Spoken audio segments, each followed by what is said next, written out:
Spectrum Mobile lets you mix and match any plan and save, because it's a better way to mobile. Spectrum Mobile. Often people don't know what their case is worth. As one of America's largest injury law firms, we're here to help you get the best result possible. The Barnes Firm. Injury attorneys call 1-800-8-million. I'm Jeff Zeleny at the White House, and this is CNN.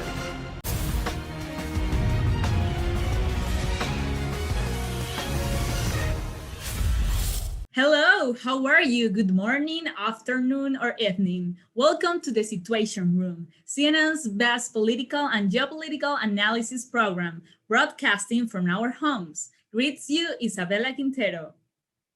Welcome to this special edition of the program in which we will discuss the geopolitical consequences of the institutional breakdown of the United States. We all know that 2020 was a year like no other. That saw the onset of a deadly pandemic in which frontline workers risked their own safety to help others. Crowds of protesters took to the streets in a widespread outcry over systemic racism and injustice. Also, a year of bitter political divisions in the US, in which, by year's end, tens of millions of Americans cast their votes in a presidential election, mailing in ballots or heading to the polls in larger numbers than ever before in the nation's history. Stay tuned watching the Situation Room, CNN's best geopolitical analysis show, to meet our special guest we brought you today. We have our first special guest that comes to talk about the presidency of Donald Trump. Good to have you here, Miss Analyst Isabella Perez. Let's start. What do you think is the most important aspect of Donald Trump's first years as a president? Well, first of all, thank you so much for having me today. This is an important section of the Situation Room. Well, that is a really good question. And I will have to say it's the topic of immigration and how ex-President Trump dealt with that situation. As soon as Trump put a foot in that office, the first thing he did was touch that topic. He restricted the entrance of any person from outside America, all non-Americans, meaning Latin Americans, etc. And he also threatened with building a wall on the Mexican border. This wall was affected a lot of people, as we can see today.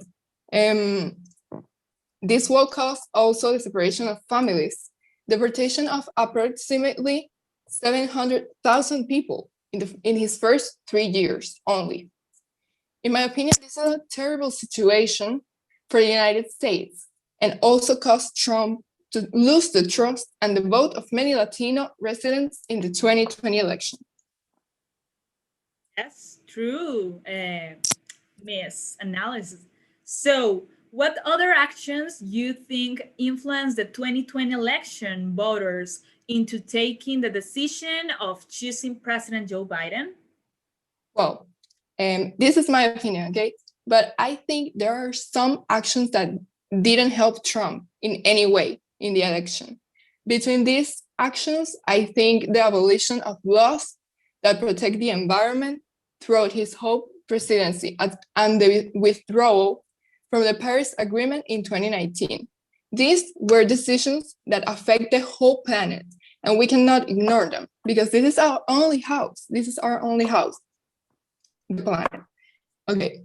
And another aspect, I think, is George Floyd's death in 2020 and all the events and protests that triggered the police brutality caused at least 30 deaths and also led to Trump losing a big amount of supporters, in this case, supporters of color.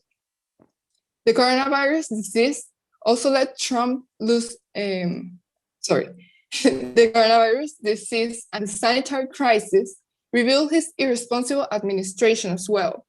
Many experts catalog this administration as dangerous, and because it led to more than 400,000 deaths in the year of COVID-19, 2019. And this also led to a big recession and unemployment rate. But we also have to consider the discrimination that minorities suffered through his presidency, which influenced the country's decision.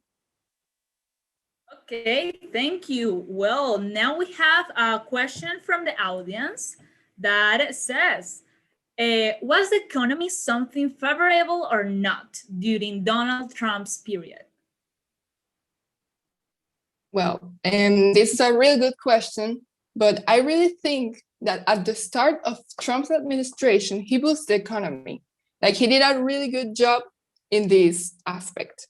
The economy was getting better. In that year, for example, the unemployment rate lowered.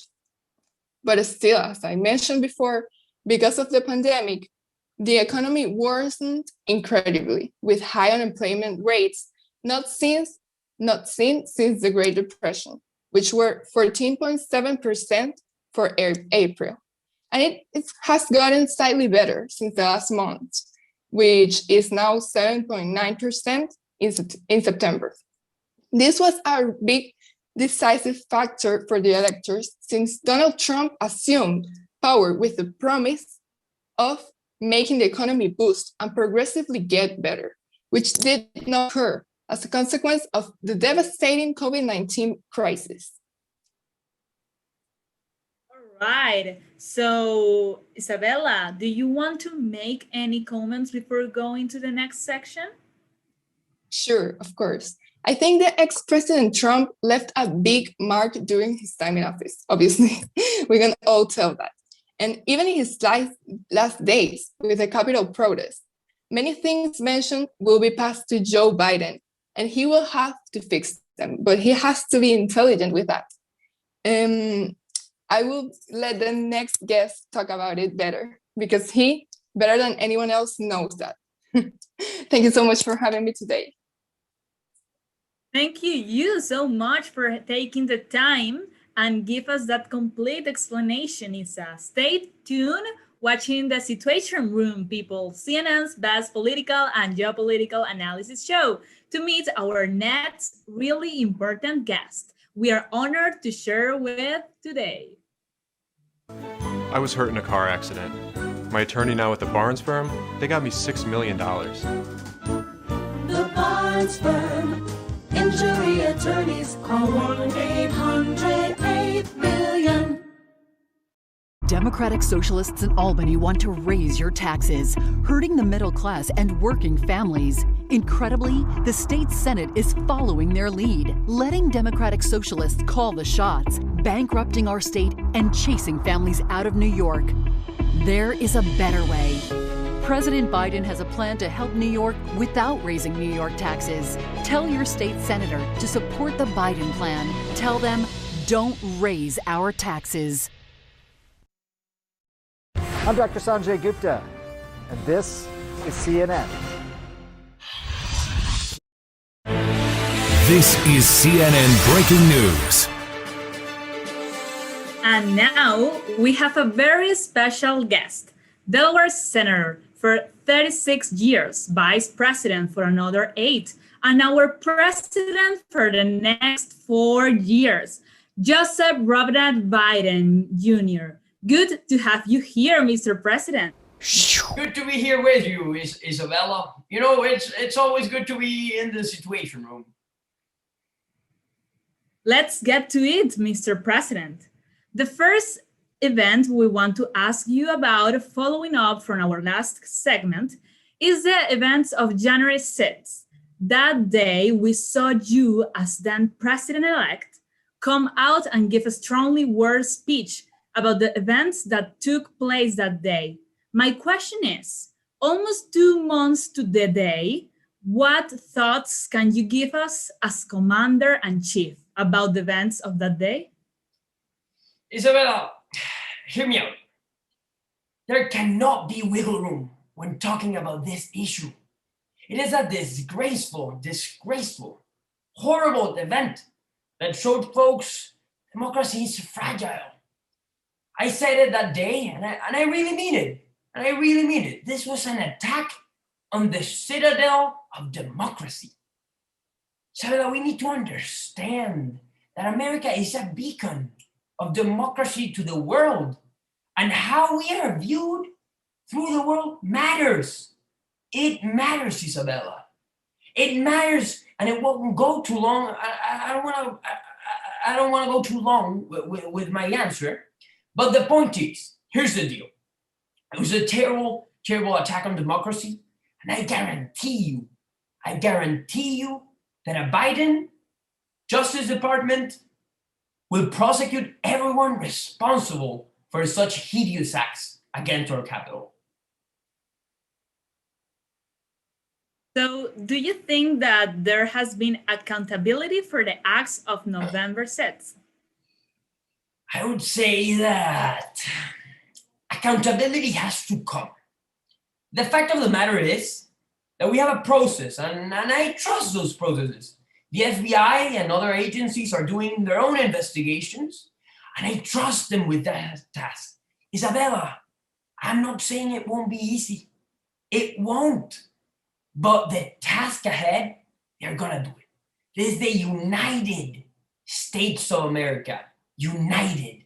And there is nothing we cannot do when we've done it together. And accountability will be found. One of the biggest challenges that your administration currently faces is, of course, COVID-19. You have described yourself as a wartime president when it regards to COVID, with the states around the union lifting restrictions and easing up mask mandates. What's your message to the American people? Look, here's the deal. I said it when I was campaigning for the presidency, and I'll say it again. Like President Roosevelt said, I will give you it straight to the shoulder. This is a pandemic, and it has taken over. I carry a little card with me. I don't have it right now, but it's 517,124 people. Isabella, those are people that used to sit and have breakfast at the table, sit across in America. They're people who are now gone.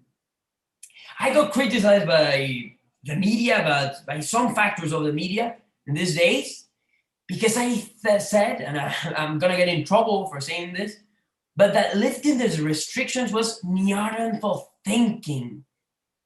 But hear me out. I really mean it. And I mean it sincerely. Now is not the time to relax. Masks. I don't have a mask right now, but masks matter. Washing your hands, staying socially distant, vaccinating when it's your turn. It matters. We now have, we're on track of having enough vaccines to vaccinate all American adults by the end of May. And we're well on track to vaccinating more than 100 million people by the first 100 days of my presidency. I'm sorry I spoke too long, Isabella, but it matters. It matters what people do. And the last thing we need right now is Neanderthal thinking by public officials from the country. We need to stay social distance. It matters, Isabella. It matters. Yes, Mr. President, it matters. But, well, moving on from COVID, you have now spoken with the heads of state of many countries, some allies and others not so much. What will be the role of the United States of America under President Biden to the world? Look, I've said it, America's back. America is back. Diplomacy is back. Since I announced my candidacy, I set a reputation. The soul of America, what we are, was being diminished. And I don't like talking about the former guy. But the fact of the matter is that for the last 4 years, look, this thing about America first and this all on that of America first, this isn't who we are. It isn't who we are as a nation. It doesn't represent our values, Isabella. That wasn't America first. It was America alone. America alone. The point is, I don't want to go too long on my answer, Isabella. I've been calling heads of state who have been expressed relief. They believe America is back. Look, we're back in the Paris Agreement. We're back in the World Health Organization. America needs to understand its role as a leader and a beacon of democracy around the world. It isn't America first, America alone. And I assure you that the next 4 years will be of exactly that, leadership, American leadership. I always say, not leading by the example or power, but by the power of our example. Whatever is rounding up the world to fight climate change, protecting democracy around the world, America will lead the way with our allies. Not go to our enemies or our adversaries, and we will stand up to them.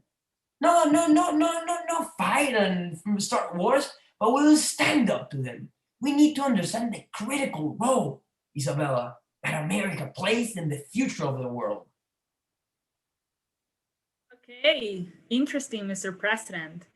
But some people have criticized you, saying that you're not doing enough to pursue unity. What do you have to say to those people who think that run on unity but are now governing only with Democrats, taking into account something like the American Rescue Plan? That's simply wrong. We have had many meetings in this office in regards to infrastructure, supply chains, and more that have bipartisan support. But look, here's the deal. In regards to COVID-19, what my Republican colleagues are proposing is simply not enough. If the 1.9 trillion is too much, I ask them, what would you take out? Who would you leave behind? Now is not the time to worry about doing too much. We should actually be scared of doing too little. Isabella, it's like saying that we're gonna use too much water to stop a fire. Look, here's the deal. When I can, I will work with my Republican colleagues. But when my decision is either to cave to them or to give the American people support, you know which one I will pick.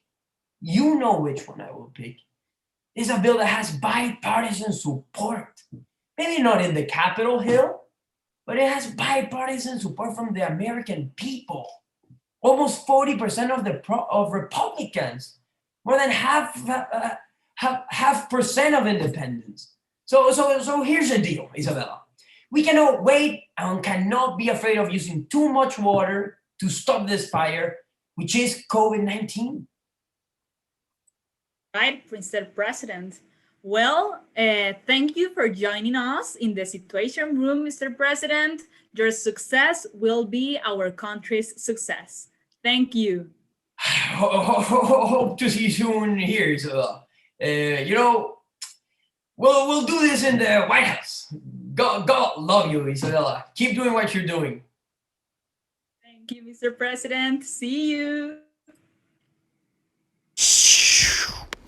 Well, people, in conclusion, 2020 and the beginning of 2021 are being a decisive period for international politics. In recent decades, globalization has created opportunities, reduced poverty, and support peace for billions of people. But with China and the US decoupling on technology, the 20th century economy is now breaking in two.